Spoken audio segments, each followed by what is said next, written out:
E aí, jovens? Na aula de hoje, vamos começar a estudar os primeiros experimentos de Mendel, que levaram ele a formular o que ficou conhecido como Lei do Monohibridismo ou Primeira Lei de Mendel. Monohibridismo porque, para ficar bem claro para você, se baseia no cruzamento de um indivíduo com genótipo heterozigoto com outro indivíduo também com genótipo heterozigoto para uma característica qualquer. Então, na primeira lei de Mendel, trabalhamos com somente uma característica. Também vamos, a partir dos resultados obtidos nesses cruzamentos, reconhecer os padrões de probabilidades matemáticas que foram definidos por Mendel, e é utilizando esses padrões que podemos resolver grande parte das questões de genética que caem nos vestibulares. Dentre esses primeiros experimentos, Mendel selecionou a característica cor da semente, que tem como fenótipos a semente amarela e semente verde. Primeiramente, ele realizou o cruzamento entre plantas puras, tanto para a cor amarela quanto para a cor verde. E como ele obteve essas linhagens puras? Ele pegou plantas que davam sementes amarelas e efetuou vários cruzamentos por várias gerações. Quando ele percebeu que em todos esses cruzamentos só era obtido semente amarela, ele considerou que essa linhagem era pura para o amarelo. Da mesma forma, ele fez para o verde. Promoveu cruzamentos entre plantas que davam semente verde e, ao longo do tempo, constatando que só nascia semente verde, ele considerou que essas plantas seriam puras.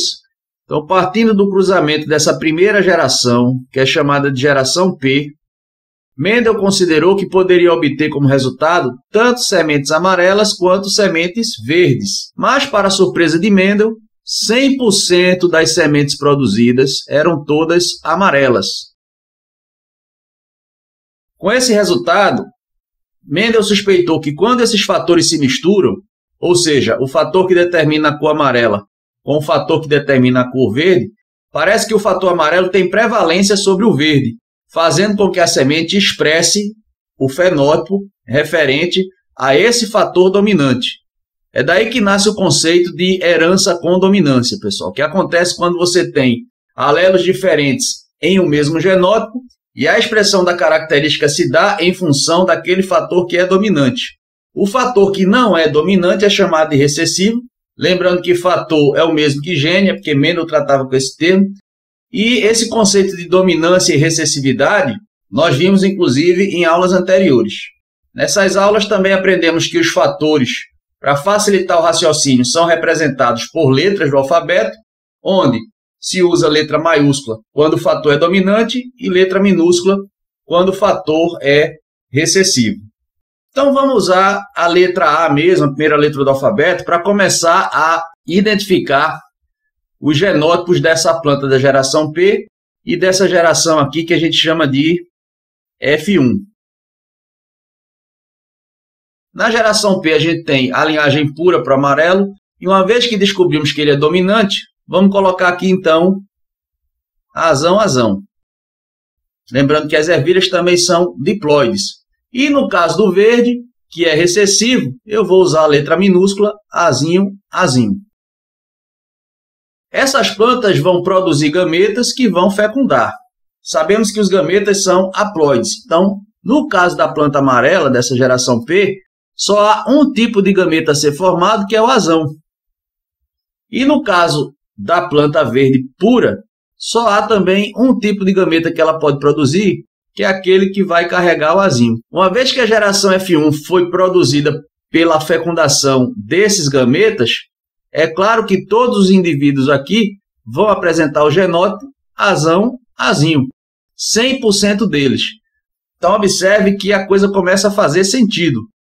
Indivíduos puros, que nesse caso conhecemos como homozigotos, vão segregar somente um tipo de alelo, e a partir de seus cruzamentos, os indivíduos produzidos vão carregar o genótipo heterozigoto ou híbrido. E na presença do azão, a semente vai ser amarela. Num segundo momento, o que foi que Mendel fez? Pegou indivíduos dessa geração e realizou cruzamentos entre eles. Então, nesse caso, teríamos cruzamentos de indivíduos que são heterozigotos. Dentro do que foi produzido a partir desse cruzamento, que a gente vai chamar de geração F2, o verde tornou a surgir entre as sementes amarelas numa proporção de 3:1. Então, Mendel comprovou que a geração F1 carregava sim o alelo para o verde, ainda que as sementes não viessem a expressá-lo. Mas ao cruzar indivíduos não puros, ou seja, os indivíduos heterozigotos obtidos na geração F1, houve oportunidade para a semente verde reaparecer. Vamos agora, pessoal, reconhecer alguns padrões matemáticos que permitem determinar as probabilidades genotípicas e fenotípicas advindas do cruzamento entre heterozigotos, sendo essa a base da primeira lei de Mendel. Para isso, vamos utilizar essa tabela que vai facilitar o nosso trabalho, conhecida por quadro de Punnett.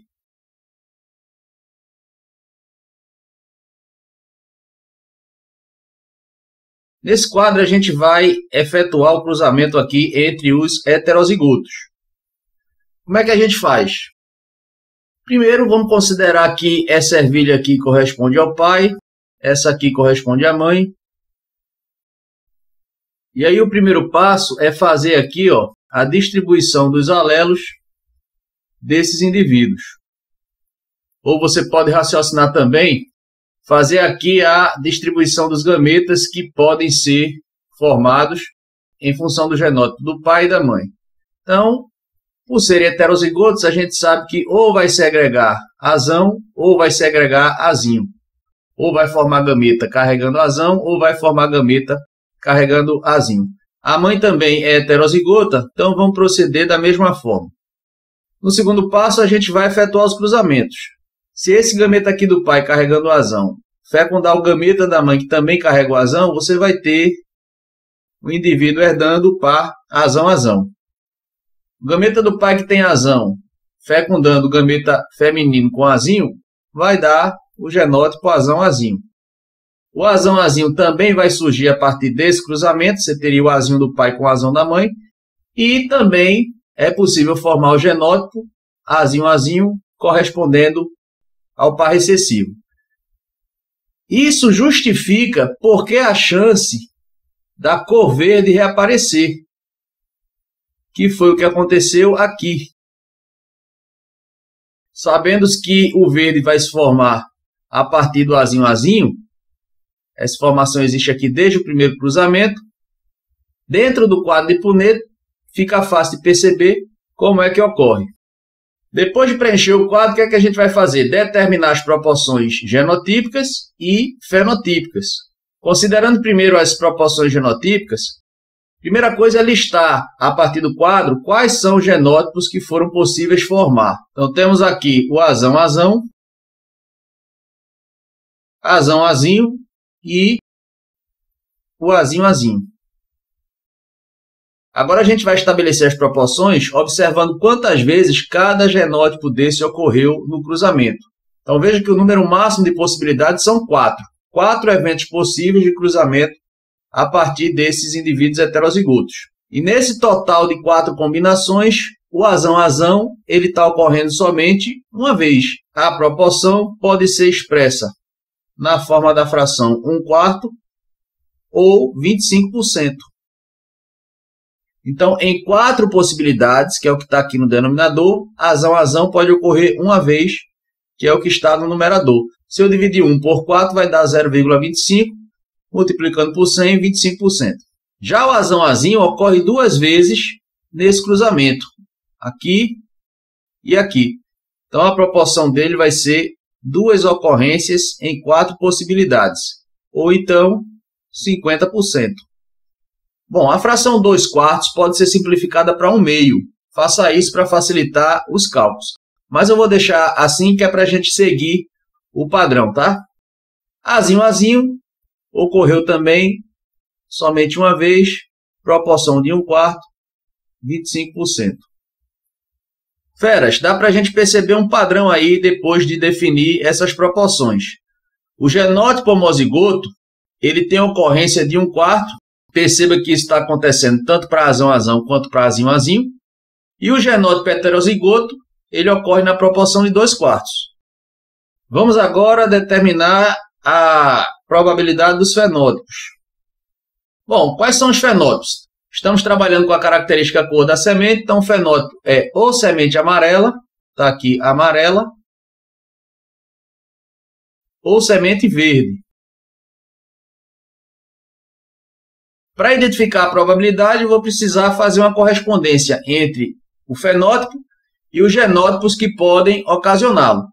Então, no caso do amarelo, eu sei que o genótipo precisa ter pelo menos um azão. Então, nesse caso, esse genótipo aqui corresponde ao amarelo e o heterozigoto também, uma vez que ele tem azão. Eu somo as proporções desses dois genótipos, obtendo assim a proporção para o fenótipo amarelo, que é 3/4, ou 75%. E o fenótipo verde só apresenta uma correspondência, que é com azinho, azinho, logo a proporção é a mesma, 1/4 ou 25%. E é isso, feras. Com essas probabilidades definidas, somos agora capazes de resolver as questões de genética que envolvem cálculo. Isso a gente vai fazer em aulas mais adiante. Para vocês, bons estudos!